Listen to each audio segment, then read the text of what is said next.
vigilance, the action or state of keeping careful watch, standing guard, defending the bulwark between the righteous and the godless. This is Vigilance. I am Lance Earl, your host, and today our topic is good intentions. You see, it was Daniel Webster who said, "It is hardly too strong to say that the Constitution was made to guard the people against the dangers of good intentions." He continues, "There are men in all ages who mean to govern well, but they mean to govern. They promise to be kind masters, but they mean to be masters. They think there need but be little restraint upon themselves. The love of power may sink too deep in their hearts." Now that's what we're going to talk about today, good intentions. What is it about Americans that when the federal government tries to do something which is not constitutional and which we are opposed to, that we beat our chests and we raise our constitutions in the air and we say, "No, we will not allow this. The Constitution says it is evil. It is lawless. We will fight it." And then, on the other side of the coin, when the federal government tries to enact a law that we like, even if it's not constitutional, we carefully fold up our constitutions and we hide them in our pockets and we turn a blind eye. This is hypocrisy. This is not liberty. This is not principle. This is suicide on a national level. So, what am I talking about today? Well, I am talking specifically today about the gun lobby, the NRA, Gun Owners of America. You see, I've been a little frustrated with them for a while now.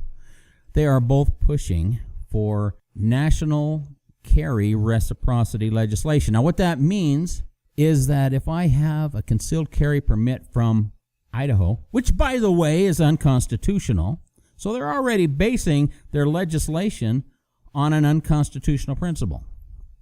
But anyway, if I have this permit in Idaho that I can drive from here to Washington, to Oregon, to California, to Nevada,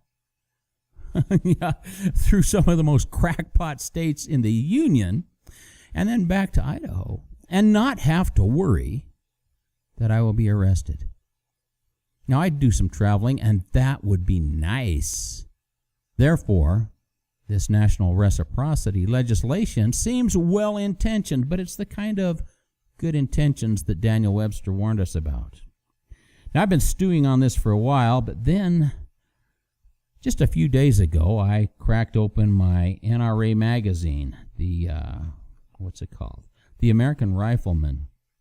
I read a column by the executive vice president, Mr. Wayne LaPierre. It's entitled, "Taking the Fight to Hillary, Bring It On." In this, he talks about Hillary's ideas about stopping violent crime by taking the guns away from law-abiding citizens. Now, first of all, Mr. LaPierre, quit. We get it already. We fully comprehend the evil of Clinton and Obama, and yet that's all you talk about. Stop. You are more, it seems, interested in empowering the people to empower you instead of empowering the people to take the power.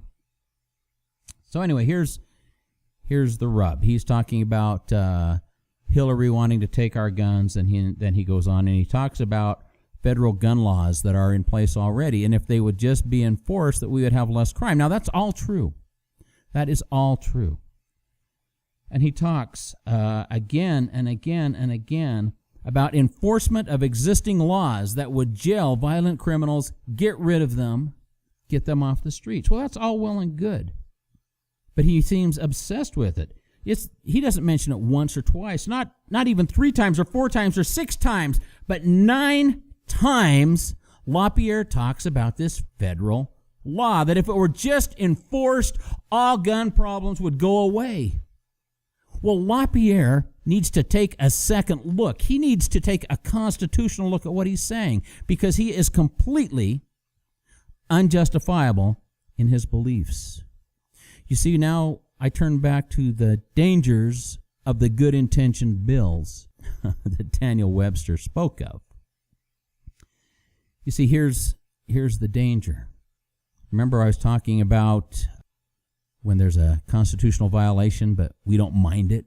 We quietly submit. But when there's a constitutional violation that seems to step on our rights, we wave our constitutions, wave our flag, and we scream and yell and have rallies.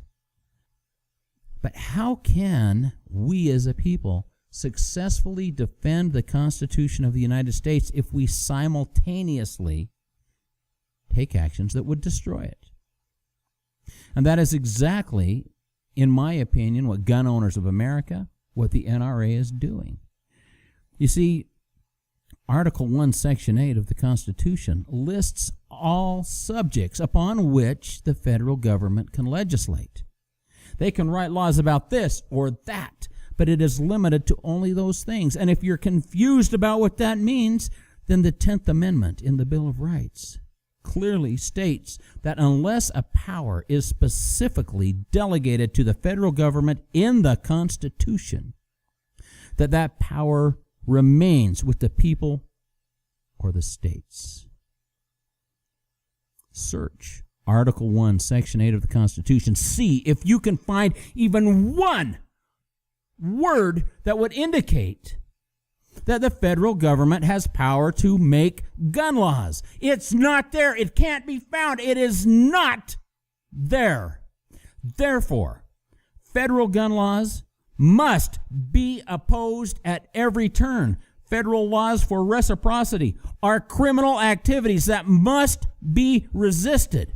Federal gun laws that would imprison people must not be allowed to exist in our states. And it is our job.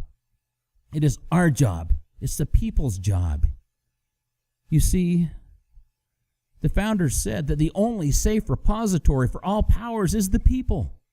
They put it in our hands, in our care. It is our job and duty to see that these powers are not abused.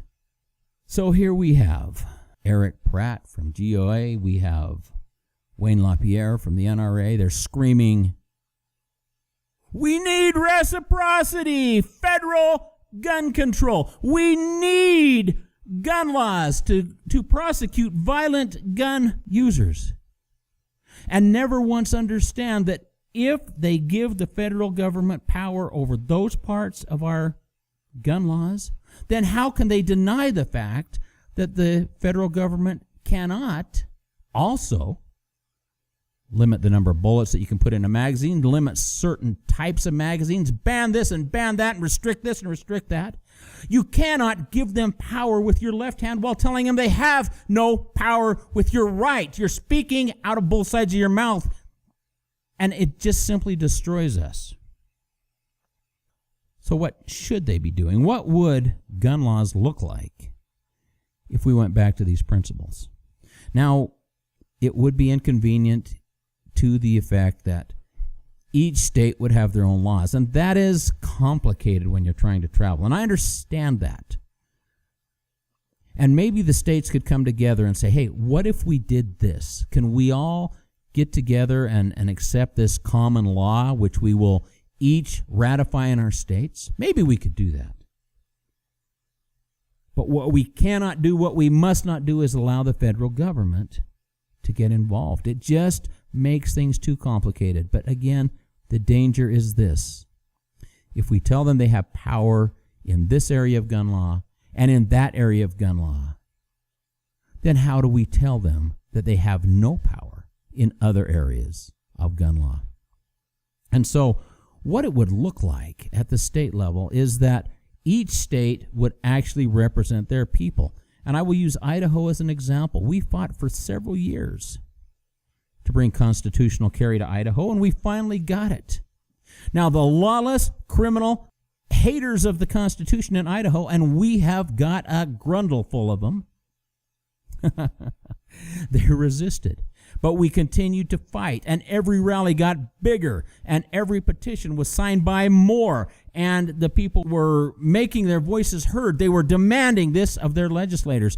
And what finally occurred is that the legislators in the state of Idaho, as much as they hated the idea, and they hate it, our governor hates it, they could no longer deny what the people were demanding.